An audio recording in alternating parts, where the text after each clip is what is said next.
haatan waxaanu idin kala soo hadalnaa garoonka diyada haatan ayaa uu soo galay xogayaha guud ee xisbiga hantiwadaha kacaanka Soomaaliya waxaana ay aragtaan imika baabuurka uu saaraa madaxweyne iyada oo ay saaran yihiin oo ay daba socdaan baabuuraha kale oo madaxda kalena ay saaran yihiin ay aragtaan haatan madaxweynaha Jamhuuriyadda Dimuqraadiga ee Soomaaliya sida loogu soo dhaweynayay meesha fagaaraha dabaaldega ee 22 Oktoobar xogayaha guud oo haatan loo gelinayo ubax ay ku dhaweynayaan ubaxa kacaanka Oktoobar iyo madaxda kale ee la socotay siyaad dabadeetana waxa uu mid u salaamaya ubax kacaanka Oktoobar iyagu ku diyaara fagaaraha 22 Oktoobar ee dabaaldega siyaad waa idin aragtaan imika isagoo salaamaya madaxdii kale ee ku soo dhaweysay meesha loogu talagalay ee haatan u dhisan doono iyada oo ubax aadakan lagu kor daadinayo iyada oo la xidhiidho dabaaldega fantasiyaha 22 Oktoobar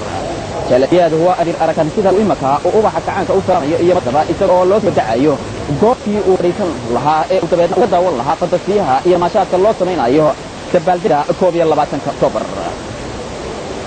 dabaaldegani waxa uu yahay mid weyn oo aad ay uga soo qayb galeen sacab ayaa lagu soo dhaweeyaa madaxweynaha Jamhuuriyadda Dimuqraadiga ee Soomaaliya Jaale Maxamed Siyaad iyada oo madaxdii kalena ay ku sugaysay meesha loogu talagalay oo ah Rabonka Jaale Siyaad oo haatan fuulaya goobtii loogu talagalay madaxdii oo taagan waa ay madaxweyne ku-xigeenka koowaad ee dalka Jamhuuriyadda Dimuqraadiga ee Soomaaliya Jaale Maxamed Cali Samatar Axmed Suleymaan Cabdullah oo xubinta ah siyaasadda golaha dhexe xisbiga hantiwadaha kacaanka Soomaaliyeed iyo madaxdii kale ee golaha shacbiga qaranka iyo saraakiisha sare ee ciidamada iyo dawladda iyo xisbiga oo ku soo dhaweynaya Jaale Siyaad goobtii loogu talagalay inuu fadhiisto madaxweyne Siyaad waa aragtaan imika iyada oo u fadhiistay loogu talagalay waxa garbaha ka xiga madaxweyne ku-xigeenka koowaad Jaale Samatar Axmed Suleymaan Cabdullah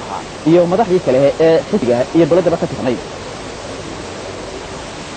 madaxda uu hogaamiyo Jaale Maxamed Siyaad xogayaha guud ee xisbiga hantiwadaha kacaanka Soomaaliya madaxweynaha Jamhuuriyadda Dimuqraadiga ee Soomaaliya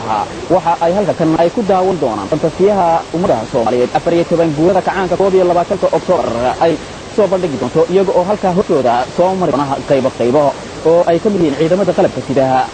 ururada bulshada iyo dadweynaha kale ee 14 ka degmo oo ka kooban yahay gobolka Banaadir haatan ayaa ay bilaabmaysaa salaantii ninkii soo hogaamin lahaa ciidamada isagoo dhawaaqii ubax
salaanta calanka ayaa uu gudoomay ama salaan sharafkaasi madaxweynaha jamhuuriyadda dimuqraadiga ee Soomaaliya Jaale Maxamed Siyaad Barre iyo madaxda kale ee garab fadhida oo kamid yahay madaxweyne ku-xigeenka koowaad Jaale Maxamed Cali Samatar madaxweyne ku-xigeenka labaad Jaale Sariyagaas Xuseen Kulmi Abraha Jaale Axmed Suleymaan Cabdulla oo ka tirsan guddiga siyaasadda ah golaha dhexe xisbiga Anti-Wadaaga Gacanka Soomaaliyeed iyo madaxda kale ee golaha dhexe xisbiga Anti-Wadaaga Gacanka Soomaaliyeed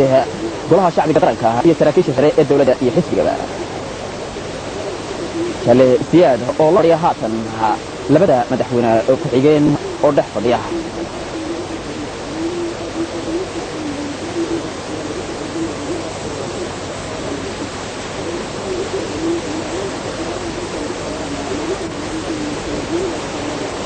Jaale Maxamed Siyaad Barre xogayaha guud xisbiga Anti-Wadaaga Gacanka Soomaaliyeed madaxweynaha jamhuuriyadda dimuqraadiga ee Soomaaliya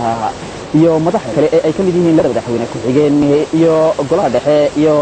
golaha shacbiga qarankuba haatan waxa ay u diyaar yihiin in uu soo socdo ninkii diinayay ee hogaaminayay salaanta guud ee dabaaldega 22 Oktoobar sanad guurada 14aad ee kacaanka ah oo dabadeedna uu soo hogaamiyo ciidamada kala gedisan iyo dadka kala gedisan ee halkan hortooda ku soo mari doona ee saantana ka dhigi doona waa madaxii oo fadhida tarabuunka iyada oo si gaar ah loo naqshadeeyay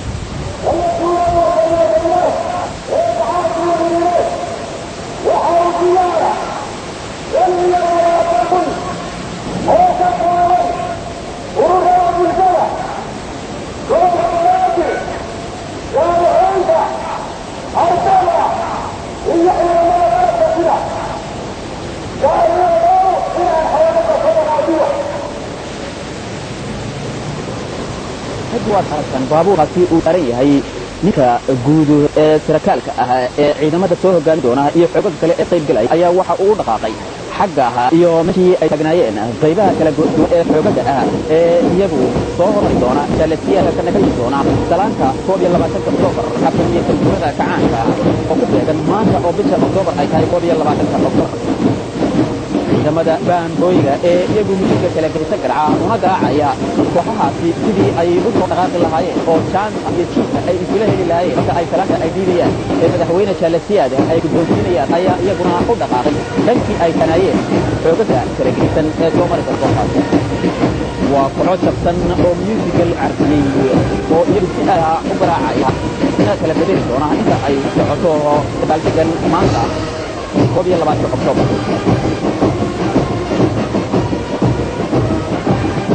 gaar ahaan kooxdan musiga garaacka ee dharka bilicsan midka waxa ay ka tirsan tahay ciidamada Soomaaliyeed kooxda ugu qaabilsan in ay u garaacaan musiga iyo arrimahaasi la xiriira gaarka dadweyne aad u fara badan oo kumanyaal ah ayaa buuxiyay daafaha iyagoo oo soo qayb galay shacabkan doonayana in ay daawadaan waxa kale oo lagu soo bandhigay fagaaraha 22 Oktoobar ee dabaaldegga naqshado kala duwan iyo dawro muujinaya guulaha uu kacaanka Oktoobar u talaabsaday وأيضا أركان وحا أسميان sawirada hortiina ka muuqda dhinaca warshadaha beeraha iyo xoogada kala gedisan ay diyaarka ay ugu yihiin shafaacada kacanka Oktoobar sawirka madaxweynaha jamhuuriyadda dimuqraadiga ee Soomaaliya Jaale Siyaad ayaa fagaaraha isagoo ka mid ahaa waxyaalaha lagu soo fadhigay ee ku muujinsan iyadoo oo ay la ag sawran yihiin xisbiga siyaasadda golaha dhexe ee xisbiga Anti-Wadaaga Gacanka Soomaaliya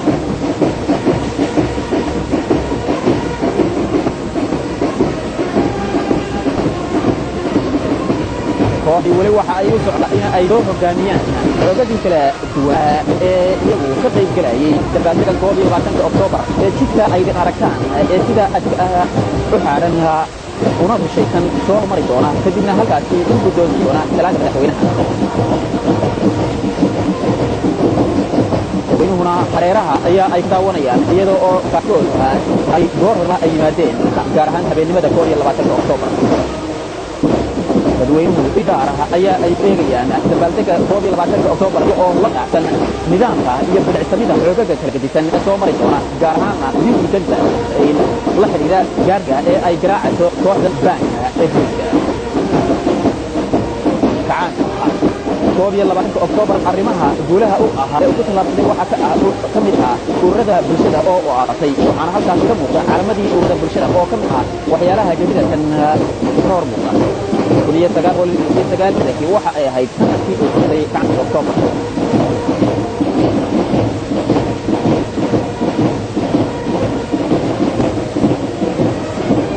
كبيرة أي سو مر دونان كوح واساسي إيرو خمسة بعد أي سو مر دونان كدب المركة أي مريان مال كله وقتها بعد أي عند دونان ثلاثة عقيها بدأ حسيها بدأ تعان مريض كونها جمهورية الديمقراطية الصومالية مرة كلها سيدا شرفت لها الكلام أيضا بدوحيا الذكرى الرابعة عشر من ثورة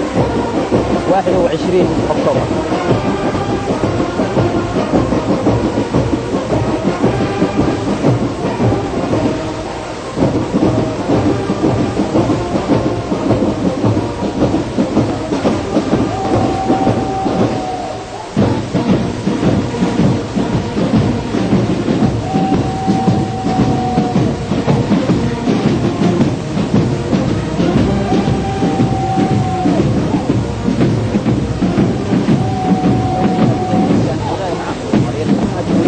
الصومالية سلام محمد يا برا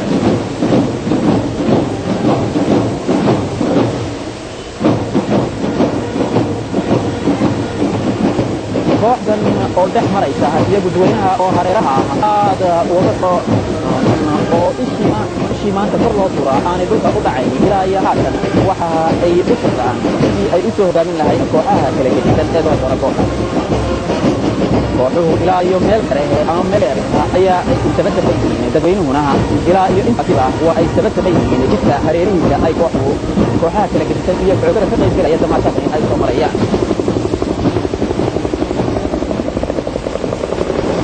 diyaaradaha ciidamada gaarka ayaa iyaguna hal fantasiya ku soo maraya waa dadweynaha iyagu telefoonka hooda fadhiya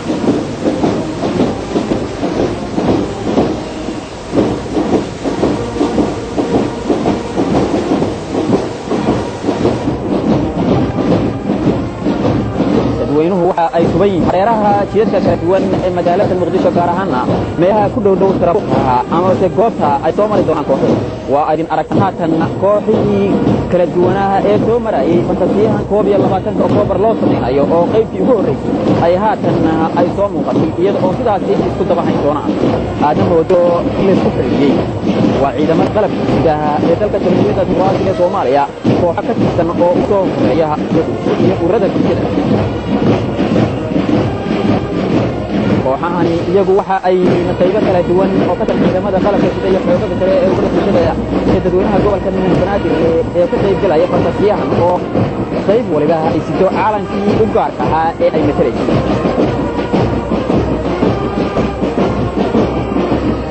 ciidanka xoogga dalka Soomaaliyeed ayaa calankiisa uu barbarkaasi haatan uu u xiga waxa ku xiga calanka Jamhuuriyadda Dimuqraadiga ee Soomaaliya calanka ciidanka booliska Soomaaliyeed kooxdaasi ayaa garaacata ciidamada si ay soo helaan jaanta ay halka kan ay si qurux badan ay ugu soo mari lahaayeen fagaaraha kan wadadaasi ay aragtaan yaacad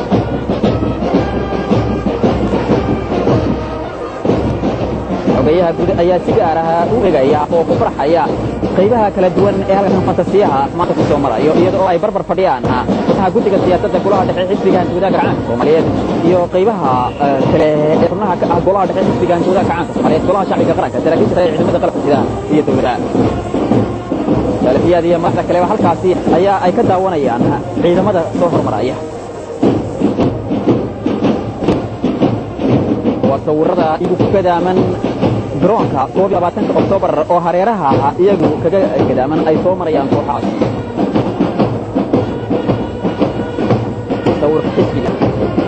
sawirka ama calaamada Jamhuuriyadda Dimuqraadiga ee Soomaaliya guddiga siyaasadda sawiradooda iyo dhaxda ururada bulshada guddiga siyaasadda haatan ayaa ay ciidamada iyagu kala gedisan laga noqday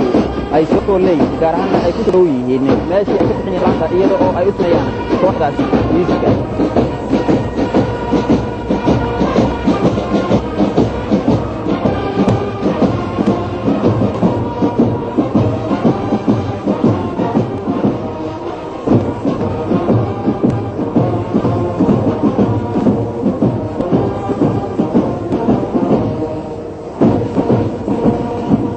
aada ayaa ay isula helayaan kooxahani iyaga oo matalaya xoogaga kala gedisan ee soo maraya maanta magaarahan 22 Oktoobar ciidamada qalabka sida iyo ururada sida waa idin aragtaan ciidamadii oo iyagu ugu horeeya qaybihii kala duwan ee matalay oo nin waliba uu ciidan matalayo haddaynu soo qaadano calanka jamhuuriyadda ugu horeeya ciidanka xooga dalka Soomaaliyeed oo matalayo ciidanka booliska Soomaaliyeed ciidanka buluudayaasha ummadda iyo ururada bulshada oo sida ay u arkaan iyagu daba xigaan oo haddii aynu ka soo qaadano haweenka oo kale gabdhahaasi maradeennii saddexaydka ahayd ay matalayaan si aada ayaa ay isu helayaan jaanka waa ciidan u cabsan amase qaybahani gaarsiga iyo salaamintaba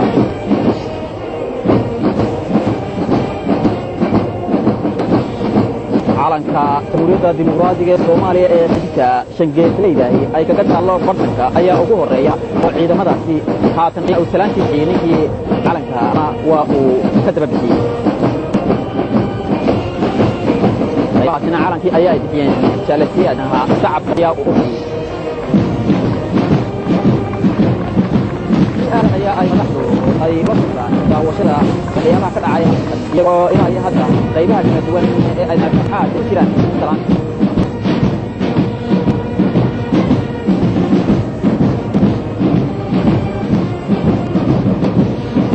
astaanka dowladda dimuqraadiga Soomaaliya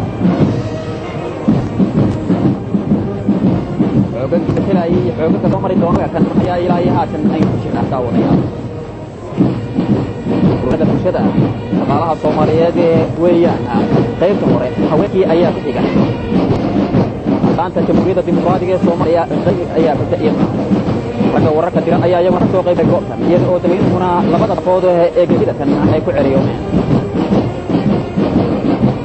si aada ayaa ay dadweynuhu uga soo qayb galeen daawashada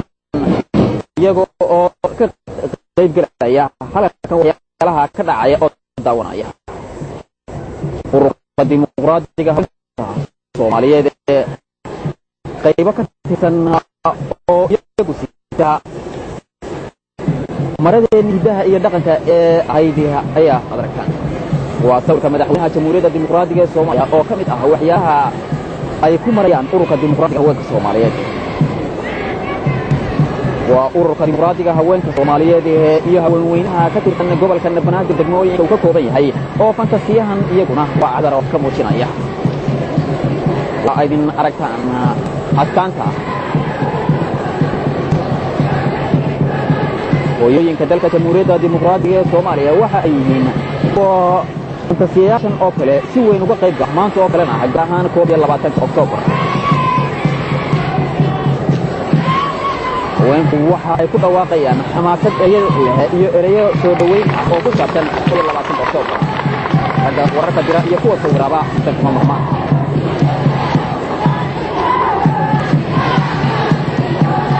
waa haweenkii oo ereyo xamaasad ku dhawaaqaya korna maraya goobta loo kala galay fagaaraha kan 22 Oktoobar dabaalid madaxdiina ay daawanayso ana ay ku dhawaaqayaan ereyo xamaasad يا إذا هي حكومة الصومالية أي قارئ أي هذا كان أي كتب يعني يوم مرة يعني لكذا قبل ما تقوم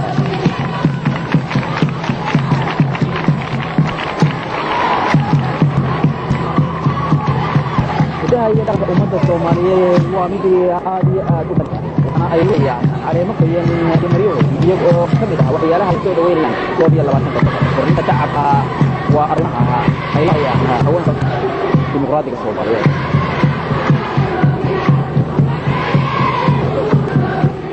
xogayaheena guurow siyaad waa arrimaha ay ku dhawaaqayaan haweenku sida ay maqlaan daawadayaal haweenka Soomaaliyeed waxa ay ka mid yihiin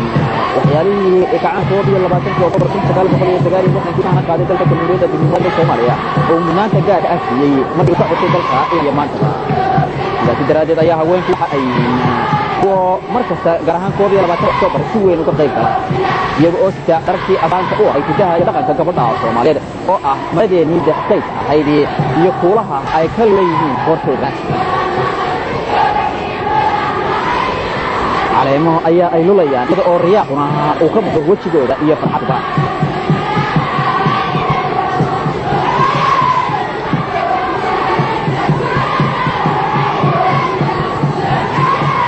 بين فوضى الحكومة الصغرى السياسيين أي أوضاع أو صومر سبعة ولقيا أو ما أقول ونيا وأنا أيضا كان سلفيات هي تمدد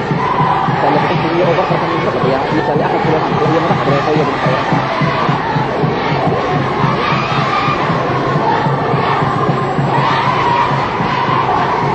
محمد فيها فرق لما دخلت قانون ضد السياسة الدراء ده ضد الجدال وتعاطف على بصير وين يا إلهي هات من السعودة يجب صراحة من الجدال جدا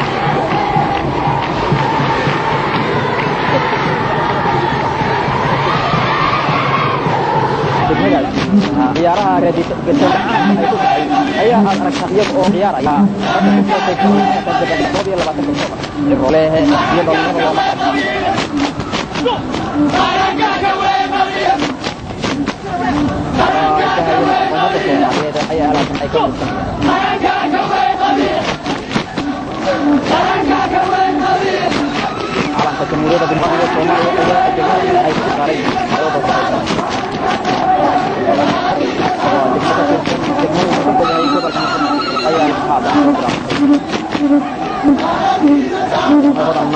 waxa ay ka mid tahay degmooyinka gobolka Hiiraan oo ay ka rakan oo bandhig doon waxyaalaha halkan ka qayb galay antii degmada oo qoraal ah ayaa aragtay iyaga oo hal sida xoogaga ka qayb galaya degmadan uga qayb galaya fantasiyaha 2020 ciyaaraha hidayada ayaa ay degmo waliba ay halkan ay ku soo bandhigtaa ugaan fantasiyaha 2020 ay halkan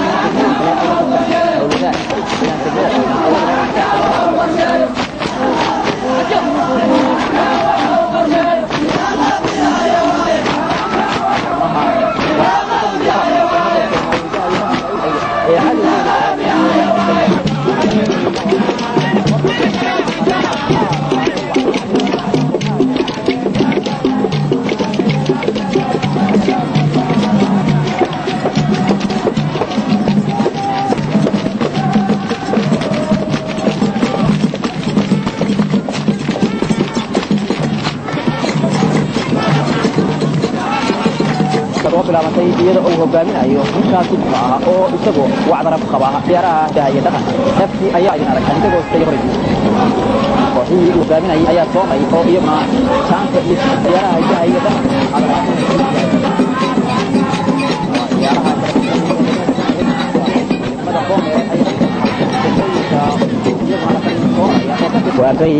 waa degmo isku jabsan iyada oo ay u garaacayaan kooxo الزراعة وسيلة إلى الاكتفاء الذاتي بيروه وحي تهي طريقة اللي بقاري كروه اسكو في الناشو قدها شيء وقبعضه يا عقمات يبقوا أستانتي عقمات أي كرة جيد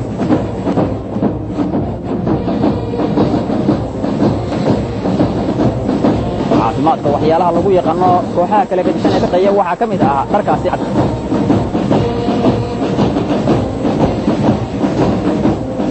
ay soo helayaan waa ay aragan jilka cagta markii wada qaadayaan markii wada qaadayaan astaamaha safka waa aragan sida uu u siman yahay qofna aan leeyahay waxaana la moodaa in la saaray xaflad waa istaan waxa kala duwan ee ciyaartooyga dalkeena Jamhuuriyadda Dimuqraadiga ee Soomaaliya naadiyada kala duwan waqtiga ayaa iyaguna soo dhawday markaa وحاوية كبدا ليرادو تيبل تنس وحا كلا دوان ويغو halkan soo qayb galay sportkii ayaa waliba badal la iska yaw matalaya matalaya kooxahan la isku jabsayeen gacanta ayaa halkan ayaa ay soo shadeen kubaddi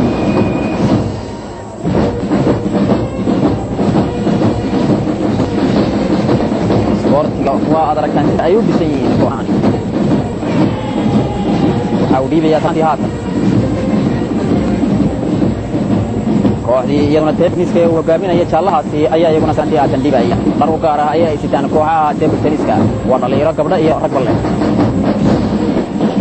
هاتن كوحا كله أي يوم صفر له أو سلام تيجان أي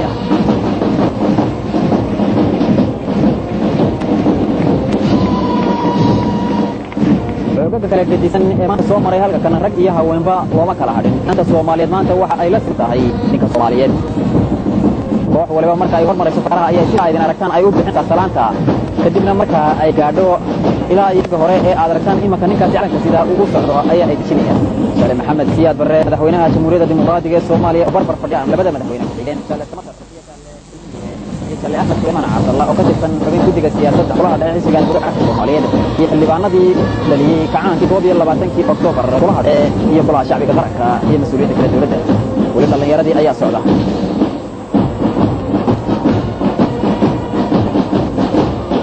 dhalinyaradu kooxo kala duwan ayaa ay ka kooban yihiin haatana qayb kale oo hor leh ayaa haatan soo muuqata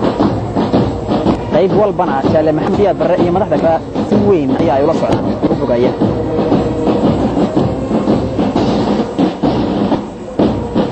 jaamacadda ummadda Soomaaliyeed ahna kulliyadii ugu horeysay ee dalka laga aasaasay ayaa haatan maraysa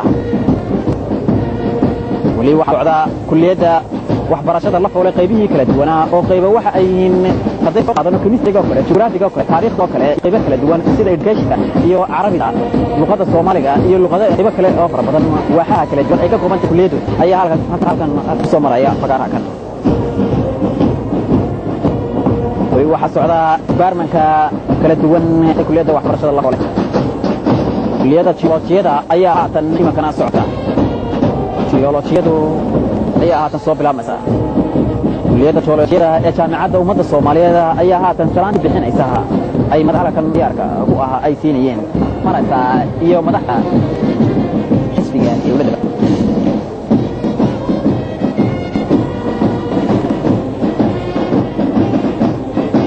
waa kooxo iyo wiilkoom gaar ah oo ah kooxaha halkan soo degelaya maanta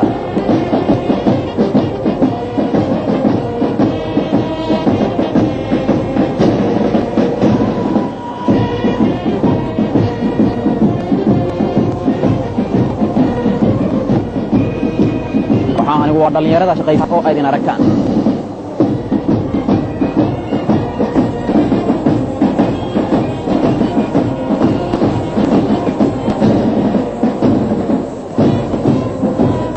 dhalinyarada caanka Soomaaliyeed weeyaan wax kale oo ka tirsan oo sita dharkii ururka dhalinyarada caanka Soomaaliyeed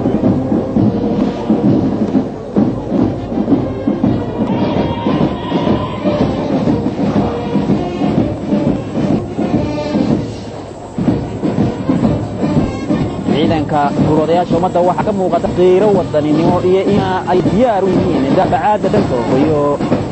cid oo soo gardaraysan ahaa ay digaanjigaha ay ka dhigi doonaan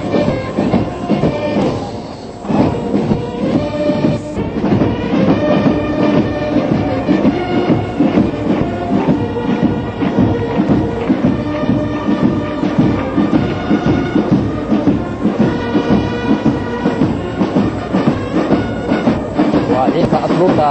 cusubiyadii ka tirsanaa oo imika soo bilowday ay dhammaadeen qalinta gacanka ciidanka asluubta Soomaaliyeed waxay diyaar u yihiin daafacaadda dalka iyo cadow kasta oo isku dayay inuu ka weeraro dalkeenana waxa ay u ballan qaadeen in ay taasihiisa abaarkiisa ay mariyaan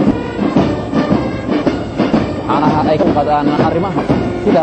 shuruucda ee dhiigga leh ee ciidanka asluubta Soomaaliyeed halkan ay u marayaan maanta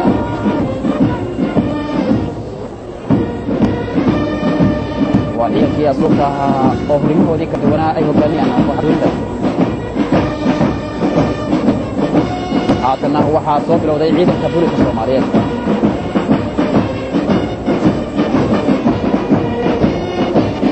ciidanka booliska Soomaaliyeed ayaa kuna ka mid ah ciidamada qalabka sida ay halkan maanta soo maraya ciidanka booliska Soomaaliyeed waa ka mas'uulka xasiloonida iyo nabadgelyada dalkeena Jamhuuriyadda Dimuqraadiga ee Soomaaliya gudihiisa maantaasina ka qayb qaata daafacaad dalka iyo marka uu qaado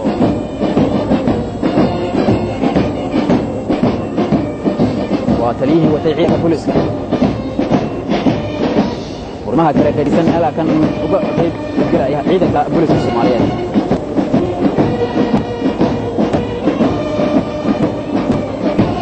waxa wadnin kale oo isagu salaanta dhiibaya salaantii buu dhiibay marka horay dhexkii loogu soo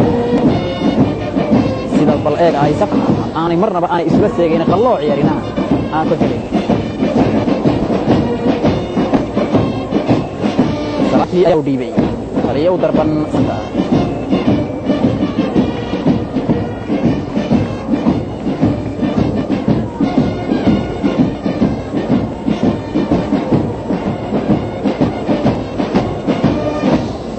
وأنا waxa ay yihiin gabdhaha ciidanka booliska Soomaaliyeed iyadoo ciidanka booliska Soomaaliyeed raguna aan ka gobolnaa gabdhuhuna qaybtooda ay qaataan oo qayb walo tirsan bulshada gabdhuhu maanta ay tirsan yihiin waxa socda ciidanka booliska Soomaaliyeed qaybiga duwanaa ka tirsanaa waxa hogaaminaya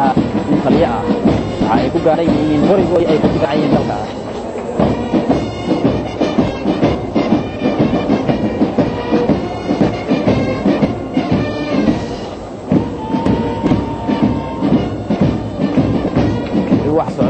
ururada kala duwan ee ciidanka booliska Soomaaliyeed hadda waxa soo bilowday qayb kale oo ka tirsan ciidanka booliska Soomaaliyeed ee ahna dawladda ay ciidamada daraawishta ee had iyo jeer iyagu sida aadka u qayb qaata daafacaadda dalka hooyo waa kooxo ama si cutubyo ama si hurimo leh carbis lagu kalsoonaan karo oo daafaca dalkeena hooyo aan ku leeyahay karo waa koox kale oo liiska oo ka tirsan ciidanka booliska Soomaaliyeed warin kale oo ka tirsan iyaduna isla ciidanka daraawishta taliyahoodii ayaa salaantii dhiibayay marka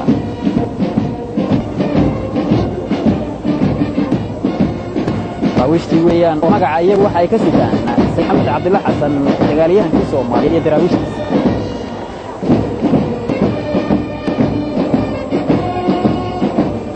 daraawishta Soomaaliyeed oo ka tirsan ciidanka booliska Soomaaliyeed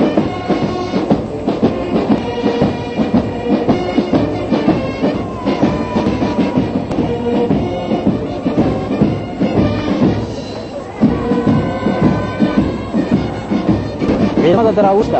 ee ciidanka booliska Soomaaliyeed koox waliba marka ay halkaas marayso ayaa ay salaanta ay u bixinayaan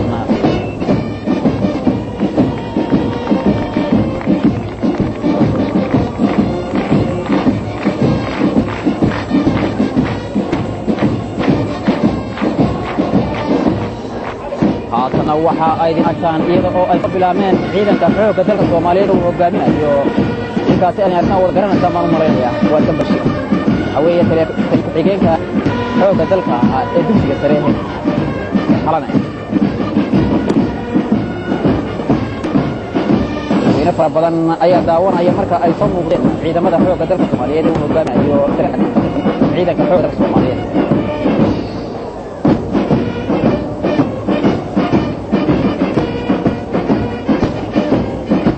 kooxo ayaa ay sayeen ciidamada xoogga dalka Soomaaliyeed waxaana ugu horeeya ardada haatan ku jirta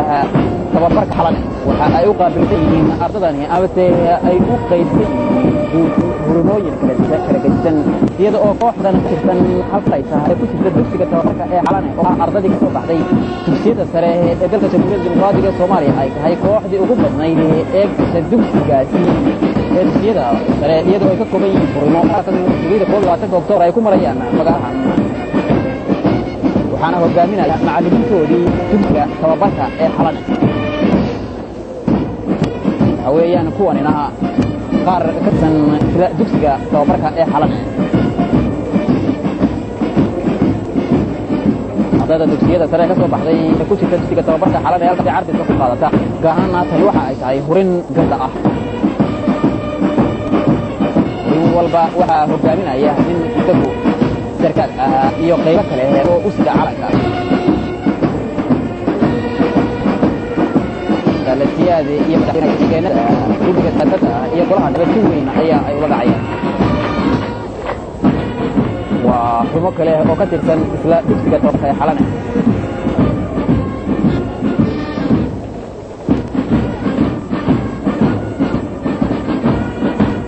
taliyada madaxda si weyn ayaa ay u socotaa koox kasta oo soo wata halkan gaar ahaan nimanka waxa aad arkaynaysaa wariyaan xalan madaxweyne xigeenada ayaa bar hareeraha ka fadhiya taliyada dugsiga tababarka xalan waxa uu yahay goobta soo saartay awooda kuwii difaaca dalka oo ka qayb qaadan lahaa marna si weyn ayaa ugu riyaaqaysaa shacabka ay u fadhiyaan sarkaalkaasi ayaa wartuqaanka ay arkaan inuu isla qalciyey imankana horay eegtii ayaa uu siinayaa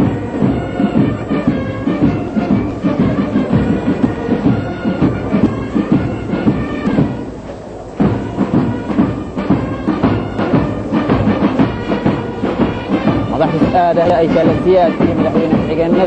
وثلاثة رحيم مدحوين لبعض ثلاثيات في أبح كان أحد سليمان عبد الله وكتب في جودة سياسة أي أدعى وانا أنا دفتي كتوبرك حالنا أو هات هذا مكان ورموي ذلك كده لو كقول هاي فجارها كودي لبعض أكتوبر كمرايا سعود جارتها أقرب الساعة أيوب راعي سياسية دي بدأ